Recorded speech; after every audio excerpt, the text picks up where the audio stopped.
देखिए आज हम लोग बात कर रहे हैं त्रिभुज की बात कर रहे हैं ट्रायंगल्स की। ठीक, तो ये ट्रायंगल चैप्टर है हमारा 9th और 10th के बेस्ट पर है। 9th वाले भी इसको कर सकते हैं, 10th वाले भी कर सकते हैं। ठीक, इंग्लिश मीडियम हिंदी मीडियम दोनों। तो आपको जैसे आपने थंबनेल में देख लिया होगा त्रिभुज, त्रिभुज यानी ट्रायंगल्स। ठीक, तो देखो त्रिभुज होता क्या है, तो आपने देखा होगा पिछली कक्षाओं में हमने त्रिभुज के बारे में बहुत से अनेक मतलब चीजें पढ़ी थी। ठीक, कि त्रिभुज किस तरीके से होता है, किस तरीके से बनता है, त्रिभुज के सर्वांगसम भी पढ़े होंगे आपने, त्रिभुज की ज्यामिति रूपियां भी देखी होगी, आकृतियां, सर्वांगसम। ठीक, तो ये सब पढ़े होंगे। ठीक, तो देखो अब त्रिभुज होता है, त्रिभुज में कितनी साइड होती है, तो आपको पता है 3 साइड होती है, 3 साइड होती है, मतलब यानी 3 भुजा होती है। ठीक, अब त्रिभुज भी बन सकता है, जैसे मान लो तुमने पढ़ा होगा इक्विलैटरल ट्रायंगल है ना, आइसोस्केल ट्रायंगल, आइसोस्केलेन ट्रायंगल। ठीक, समबाहु त्रिभुज, समद्विबाहु त्रिभुज है ना, विषमबाहु त्रिभुज। ठीक, फिर एक त्रिभुज के तीनों कोणों का योग कितना होता है आपने पढ़ा था, 180 डिग्री होता है। ठीक, तो आपने इस तरीके त्रिभुज के बारे में पढ़ लिया था, छोटी छोटी चीजें है ना, कि किन्हीं भी त्रिभुज के तीनों कोणों का योग जो होता है वो 180 के डिग्री के बराबर होता है, आपने ये पढ़ लिया था ना। तो अब आपको क्या करना है, हमारा जो पहला टॉपिक है, ठीक, समरूप आकृतियां।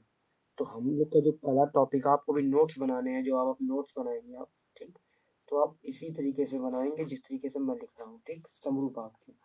तो समरूप समरूप आकृति का मतलब क्या होता है, पहले यहाँ मैं लिख देता हूँ, समरूप आकृतियां।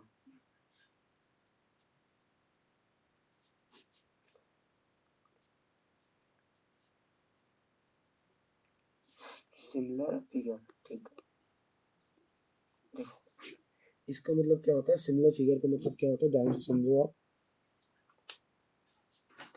देखो जब आप इसको आप कंप्लीट कर रहे होगे तो आपको समझ में आना चाहिए कि देखो सिमिलर फिगर यहाँ पर क्या है। अब आपको देखो बोलने से ही आ रहा कि समरूप आकृति है ना, तो आप अगर चाहोगे तो इसकी डेफिनेशन लिख सकते हो। समरूप आकृति कह रहे दो ज्यामितीय आकृतियां समरूप कहलाती यदि उनके आकार समान हो परंतु आमाप समान न हो, अथवा आकृति को दूसरे के समरूप कहते हैं तथा उनकी संगत भुजाओं एक ही अनुपात में हो तथा उनके संगत कोण बराबर हो। तो देखो समरूप के लिए कंडीशन क्या है, अगर मैं मान लो पहली कंडीशन अगर हम यहाँ बताते हैं, देखो पहली कंडीशन क्या है कि उनकी संगत भुजाएं एक ही हों। मतलब पहला नंबर तो ऐसे मान लो कि उनकी जो संगत भुजाएं हैं, मतलब भुजाएं वो कैसी हो, समान हो। ठीक, संगत भुजाएं समान होनी चाहिए। फिर दूसरी, उनके कोण, देखो उनके कोण भी कैसे होने चाहिए, समान होने चाहिए। ठीक, तो ये दो कंडीशन होनी चाहिए है ना, तभी वो क्या कहलाएगा, समरूप कहलाएगा। अब जैसे मान लो, अब आपको एग्जांपल से हम समझाते हैं, जैसे मान लो ये कोई वर्ग है। ठीक है, जैसे मान लो ये भी कोई वर्ग है, तो आपको पता है वर्ग का ये 90 डिग्री होगा, ये भी क्या होगा 90 डिग्री कोण, तो ये तो समरूप हो गया। ठीक, इसकी भुजा मान लो 4 सेंटीमीटर, ये भी कितनी है 4 सेंटीमीटर। ठीक, तो वर्ग की अगर प्रत्येक भुजा 4 सेंटीमीटर है, 4 सेंटीमीटर है, 4 सेंटीमीटर, 4 सेंटीमीटर, 4 सेंटीमीटर और 4 सेंटीमीटर, तो ये तो त्रिभुज क्या हो गया, समरूप हो गया है ना, समरूप आकृति हो गई। अब मान लो त्रिभुज में आकृति समरूप हो गई। अब देखो ट्रायंगल की बात कर ले अगर यहाँ पे हम, ठीक, ये मान लो समबाहु त्रिभुज है, अगर इसका प्रत्येक कोण कितना 60 डिग्री है। ठीक, तो ये भी समरूप हो जाएगा। अगर भुजा की बात करो तो अगर भुजा मान लो 3 सेंटीमीटर है, ये भी 3 सेंटीमीटर है, सभी भुजाएं 3 सेंटीमीटर हैं, सभी भुजाएं 3 सेंटीमीटर हैं, तो ये भी आकृति क्या हो जाएगी, समरूप हो जाएगी। ठीक, अगर हम सर्कल की बात करते हैं यहाँ पर, अगर ये मान लो सर्कल है, अगर इसकी रेडियस मान लो 2 सेंटीमीटर है, इसकी रेडियस 2 सेंटीमीटर, तो ये भी समरूप हो जाएगा। ठीक, तो आपको समझना चाहिए कि समरूप आकृति कैसे हो सकती है। अब आपने देखा होगा जैसे ताजमहल, ताजमहल की बात करते हैं तो ताजमहल का जो ऊपरी वाला सिरा होता है अगर उसको आप ऐसे काट दो बीच से तो ताजमहल का जो देखा जाएगा ऐसा गुम्बद इस टाइप का बना होता है, इस तरीके का गुम्बद जो बना होता है ऐसे ऐसे वाला गुम्बद इस तरीके से।